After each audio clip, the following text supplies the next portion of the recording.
గురుగారు నమస్కారం. శ్రీమాత్రే నమః. గురుగారు మనకి త్వరలో పుష్యమాసం ఎండింగ్లో అమావాస్య వస్తుంది. అవును. మరి ఆ అమావాస్యకి చేయాల్సిన కార్యక్రమాలు ఏమైనా ఉన్నాయా? అంటే విధి విధానాలు ఏమైనా ఉన్నాయా పాటించాల్సినవి? ప్రతి అమావాస్యకి ఒక ప్రత్యేకత ఉంటుంది. అది డిపెండ్ ఆన్ ఆ అమావాస్యకి రవిచంద్రులు ఎక్కడున్నారు, అది ఏ రాసుల్లో ఉన్నారు, ఆ రోజు చేసేటువంటి అమ్మవారి యొక్క ఆరాధన ద్వారా మీకు ఒక ఫలితం వస్తుంది. మనకి దేవీ భాగవతంలో ప్రత్యేకంగా అమ్మవారిని ఆరాధించేటువంటి ప్రక్రియల్లో చతుర్దశి, అష్టమి, నవమి ప్రత్యేకంగా చెప్పారు. దీంతోపాటు అమావాస్య, పౌర్ణమి కూడా చెప్పారు. అమావాస్యలు కానీ మనకి చూడండి గ్రహణాలు వచ్చినప్పుడు కానీ ఏమిటి అంటే ఆ రోజు అమ్మవారి శక్తి కాస్త ఎక్కువగా ఉంటుంది అని అమ్మవారే చెప్పడం జరిగింది. ఎందుకు ఆ రోజులు చేయాలంటే దేవీ భాగవతం చాలా స్పష్టంగా మీరు గనక ఈ తిథుల్లో నన్ను గనక ఆరాధించినట్లయితే ఆ సమయంలో నా శక్తి ఎక్కువగా ఉంటుంది, తొందరగా మీకు లభిస్తుంది. ఓకే. ఇప్పుడు ఒక దగ్గరికి వెళ్ళాలి, మనం దానికి దగ్గరలో ఉన్నప్పుడు తొందరగా వెళ్ళగలుగుతాం, దానికి దూరంగా ఉన్నప్పుడు ఎక్కువ సమయం పడుతుంది జర్నీ కూడా అలాగే. అయితే ఈ అమావాస్య దేనికి ప్రత్యేకత అంటే ఉద్యోగం రావట్లేదని ఇబ్బంది పడుతుంటారు చూసారు. ఎందుకంటే మకర రాశిలో జరుగుతుంది ఈ అమావాస్య, అందుకని ఉద్యోగ ప్రాప్తినిస్తుంది. అంటే ఏం చేయాలండి ఉద్యోగ ప్రాప్తి కలగాలి అంటే లలితా సహస్రనామాల్లో ఫస్ట్ లైన్ ఉంటుంది, ఓం శ్రీమాత శ్రీ మహారాజ్ని శ్రీమత్ సింహాసనేశ్వరి నమః అని.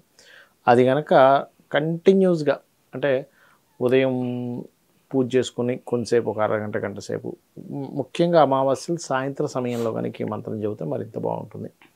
అదేవిధంగా కొంతమందికి కొన్ని మొండిగా ఉంటాయి కొన్ని సమస్యలు, అంటే ఉద్యోగం కానివ్వండి, వివాహం కానివ్వండి, రకరకాల అనారోగ్యాలు కానివ్వండి, ఇవన్నీ కూడా ఈ పర్టికులర్గా అమావాస్యలు కానీ పౌర్ణములు కానీ ఇందాక నేను చెప్పిన మిగతా 3 తిథుల్లో కూడా ఎవరైతే 27 సార్లు లలితా సహస్రనామం పూర్తి పారాయణం చేయగలుగుతారో, కొంతమందికి నోరు తిరగచ్చు, నోరు తిరగకపోవచ్చు, తెలుగు రావచ్చు రాకపోవచ్చు, స్పష్టంగా పలకలేకపోవచ్చు, అలాంటి వారు కొంత జంకుతారు కూడా, భయపడతారు, ఏమంటే నాకు తప్పిపోతే అది దోషం కదా అని.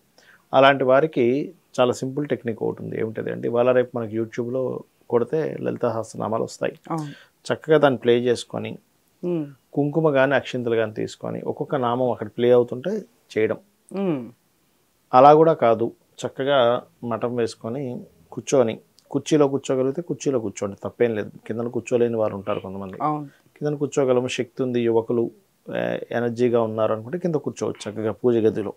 లేదు మాకు పూజ గది ప్రత్యేకంగా ఏం లేదండి అంటే ఈశాన్య భాగంలో కూర్చొని కూడా మఠం వేసుకొని కానీ కుర్చీ మీద కూర్చొని ఇలాగా కూర్చొని ధ్యాస ఇక్కడ పెట్టి 27 టైమ్స్ ప్లే చేయండి. ఎందుకంటే అరగంటకి ఒకసారి అవుతుంది యూట్యూబ్లో వచ్చేది, మాత్రం దాదాపు 20-29 నిమిషాలు ఉంటుంది.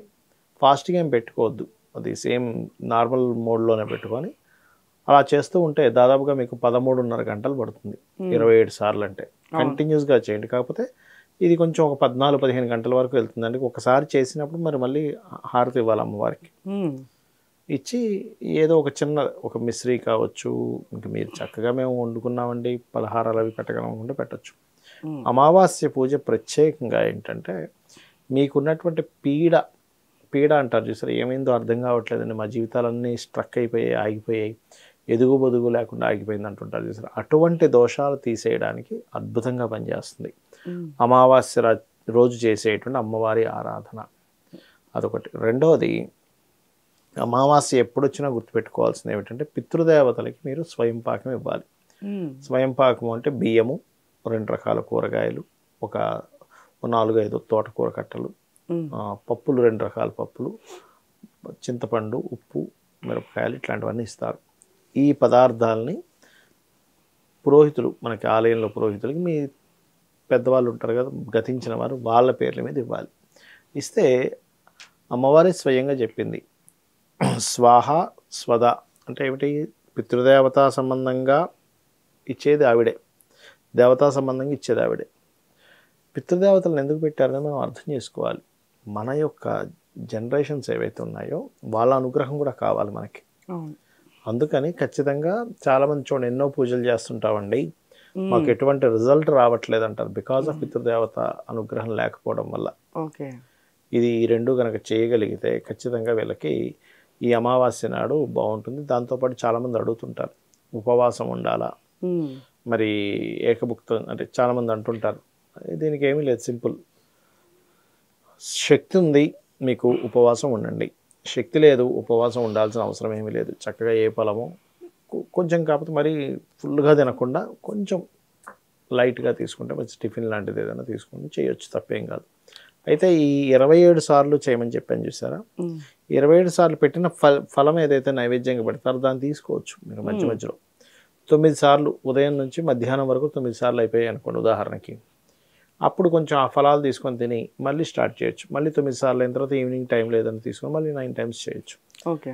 ఇది కనుక కంటిన్యూస్గా చేయగలిగితే మీరు మీ గ్రహస్థితి ఎలా ఉన్నా, ఎటువంటి వాస్తు ఇంట్లో ఉన్నా, ఏది ఉన్నా సరే మారి తీరుతుంది. ఎందుకంటే ఇప్పుడు ఎనర్జీ, బయట ఉన్న ఎనర్జీని మిమ్మల్ని కంట్రోల్ చేయడం కాదు, మీకు పెరిగిన ఎనర్జీ బయట ఉన్న వాటిని మీరు కంట్రోల్ చేయగలుగుతారు. ఆ ఎనర్జీ మీకు వస్తుంది అమ్మవారి అనుగ్రహంతో. ఇది చేయాలి. అయితే మీరు చెప్పారు ఉద్యోగ ప్రాప్తి కావాలి అనుకున్న వాళ్ళకి ఈ అమావాస్య మనకి కలిసి వస్తుంది అని చెప్పేసి. మరి దానికి సంబంధించిన రెమెడీస్ ఏమైనా ఉన్నాయా? ఇప్పుడు చెప్పాను కదా, లలిత సహస్రనామాల్లో ఫస్ట్ లైన్ చేసుకోవడం ఒకటి. ఇంకా వీలైతే గోశాలకు వెళ్ళి గోవులకి పిడికెడ బెల్లం తినిపించి అక్కడే కూర్చొని మంత్రం చదవడం. ఇంకొకటి ఏంటంటే, ప్రకృతిలో ఒక నియమం ఉంది ఏంటంటే, ఇప్పుడు మీకు ఒక ఉద్యోగం కావాలి, కానీ మీకు సంబంధం లేని ఉద్యోగం ఏదో మీకు తెలుస్తుంది, మీరు అది చేయరు కాబట్టి ఇన్ఫర్మేషన్ మీ దగ్గర ఉంది, అది చిన్నదో పెద్దదో. అప్పుడు మీరు దానికి సంబంధించిన వాళ్ళకి మీరు ఇన్ఫర్మేషన్ ఇవ్వగలగాలి. ఎక్కడో షాప్లో ఒక ఉద్యోగం ఉంది ఏ సూపర్ మార్కెట్లోనో, కానీ మీకు సంబంధించింది కాదు అది. మీరే సాఫ్ట్వేర్ అనుకోండి, అక్కడ ఉండే ఉద్యోగం వేరు, కానీ ఆ ఉద్యోగం కోసం వెతికే వాళ్ళు ఉంటారు. ఎవరికైనా మీరు ఇన్ఫర్మేషన్ ఇవ్వగలిగితే, ప్రకృతిలో ఉన్న నియమం ఏంటంటే, మీరు దేని గురించి అయితే సఫర్ అవుతున్నారు దానికి సంబంధించిన సహాయం ఇంకెవరైనా పొందగలిగితే మీకు ప్రకృతి ఆటోమేటిక్గా మీకు ఇంకో రూపంలో ఇస్తుంది. ఇది చేయగలగాలి మెయిన్గా. అది చేయగలిగితే అద్భుతంగా ఉంటుంది. ఉద్యోగ సంబంధించిన విషయంలో ఇదొకటి. ప్లస్ నువ్వులు వీలైతే దానంగా ఇవ్వండి. నువ్వులు దానంగా ఇస్తే కూడా కొంచెం తొందరగా సక్సెస్ అవ్వడము. రావి చెట్టు చుట్టూ ప్రదక్షిణాలు చేయడము. శని, కేతు, కుజ ఈ 3 గ్రహాల దగ్గర దీపారాధన చేయడము ఖచ్చితంగా ఉద్యోగ సంబంధించిన విషయంలో ఎక్కడైతే బ్రేక్ అవుతుందో, సర్వసాధారణంగా జన్మజాతకం ఉందనుకోండి, 10th లార్డ్ అంటారు. 10th లార్డ్ 6th లార్డ్ ఎలా ఉన్నారో చూసి, అదేదైనా పాపకత్తిరిలో ఉందా, పాపగ్రహ సంబంధం కలిగి ఉందా, ఉద్యోగాన్ని వ్యతిరేకించే మహాదశలు ఏమైనా వచ్చాయా అంటే, ఒక్కోసారి 9వ అధిపతి మహాదశ, 8వ అధిపతి మహాదశ ఇట్లాంటివి వస్తుంటాయి, అట్లా ఏమైనా వచ్చాయా అవన్నీ చూసుకొని దానికి సంబంధించి దానం ఇస్తారు. అవన్నీ తెలియదు అనుకునేటువంటి వారు ఈ అమావాస్యలో చేసుకుంటే కూడా ఉద్యోగం వస్తుంది. అది శ్రీమాత్రే నమః.